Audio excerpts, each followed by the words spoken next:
¿Qué pedo, cabrones? Los saluda Cuauhtémoc. Muchas veces he aclarado que la guerra de Don Pitufo nunca ha servido de nada.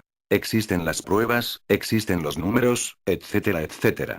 Pero lo que más duele en esta guerra son los muertos, las torturas, la represión y la prepotencia, en pocas palabras los crímenes de lesa humanidad, que tanto municipales, federales y militares cometen en contra, tanto de sicarios como de civiles. He aquí un testimonio más, publicado por caosenlared.net.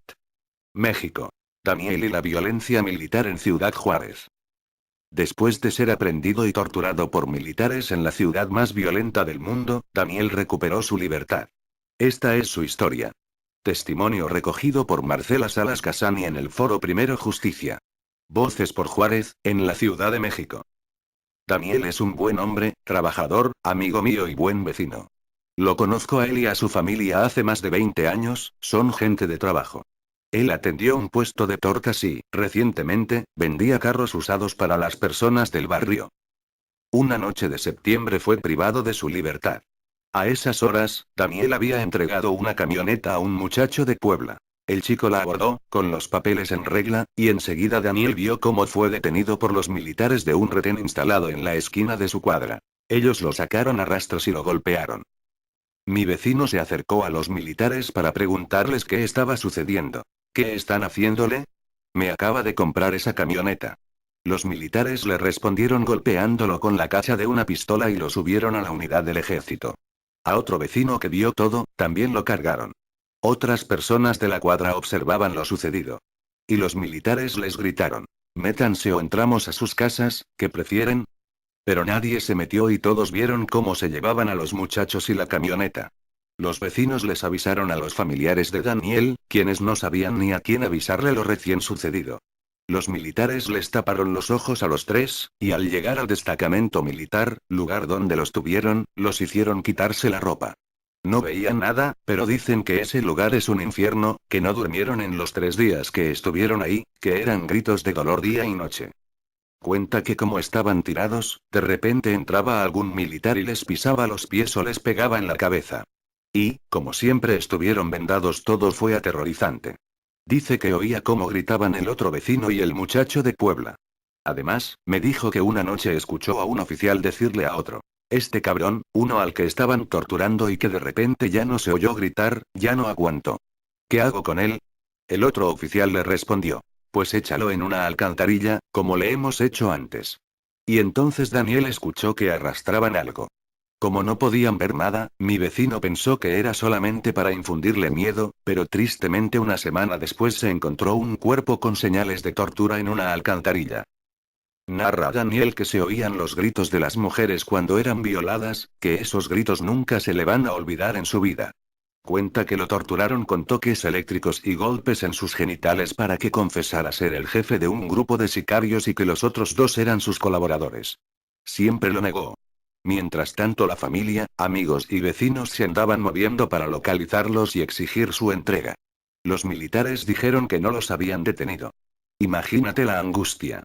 Piensas que los han matado. Fueron momentos horribles de angustia para todos los que lo apreciamos. Durante los 3 días que estuvieron detenidos, explica Daniel, no les dieron agua y mucho menos alimentos, ni les quitaron la venda de los ojos.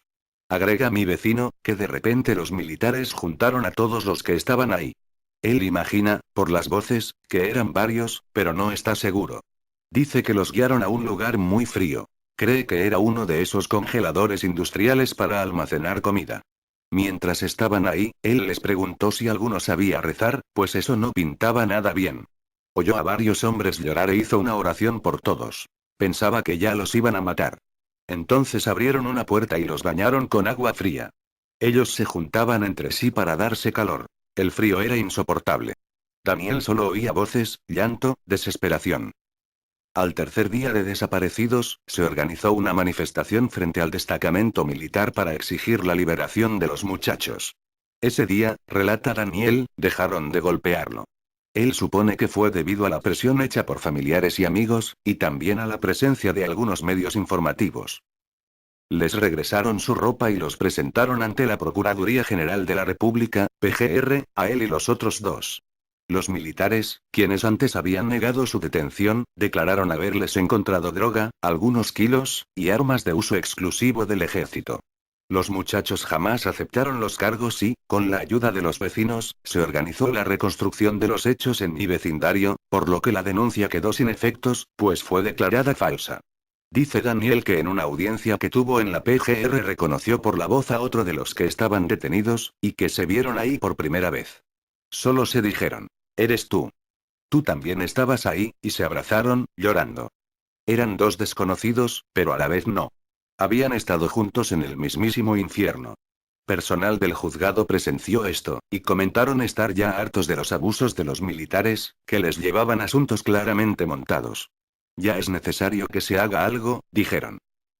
Daniel ganó su caso penal, lo mismo que los dos muchachos que lo acompañaban, pero aún tiene miedo. Por eso, tuvo que dejar Juárez, para irse a los Estados Unidos, por miedo a represalias. Lo mismo hicieron los otros dos, les cambiaron la vida para siempre. Daniel, cuando veía a un militar o unidad del ejército, empezaba a temblar mucho. Sentía que irían por él. Era un miedo constante. Por eso, mejor se fue. Fue triste ver que se llevaba sus cosas. Ese día lo abracé y lloré con él de alegría porque estuviera vivo. Daniel, estando en la audiencia de reconstrucción de hechos, encaró a un militar que había estado presente en el momento de su detención diciéndole: «¿Por qué nos hacen esto? ¿Qué les hicimos? ¿Por qué vienen a Juárez a hacernos esto? De la justicia de los hombres se han de escapar, pero de Dios no, que Él nos perdone». El militar bajó la cara y no contestó una palabra. Bueno. Este no es el primer caso que ha habido cientos de estos casos que se conocen. Y deben haber muchísimos más que no se conocen. Quiero que alguien defienda a Calderón. Quiero que alguien niegue que el ejército fabrica a los culpables. Quiero ver quién niega que esta guerra sirve nada más para matar mexicanos. Estos cerdos, que se les dice militares, solo han sido entrenados para una cosa. No es para pensar, no es para preguntar, no es para tener misericordia. Estos señores, fueron entrenados para matar. Si alguien pregunta quién es peor, si el ejército o los sicarios, yo diría que el ejército. Estos pinches asesinos, son protegidos por todo el peso del Estado. Los sicarios, no. Esos mexicanos que se metieron a ese negocio porque no conocen más, vale verga que los maten, aunque gran parte de ellos sean menores de edad, sean niños con armas, que fueron secuestrados tanto por narcos como por militares, eso no importa. Yo les pido, les suplico, les ruego. Se informen. Si tú tienes fe en la maniobra de Calderón, abre los pinches ojos. Es increíble que no supieran que estas acciones eran crímenes de lesa humanidad y crímenes de guerra. Es increíble que hagan todo esto simplemente para que el pueblo desvíe la mirada de los verdaderos problemas. Pinche enano patriotero. En la cárcel te he de ver. Ojalá te quedes toda tu puta vida pudriéndote tras unas rejas. Cámara, cabrones. Quizá mañana suba el Cuauhtémoc viendo que estos cabrones no hacen aparición. Hasta la próxima.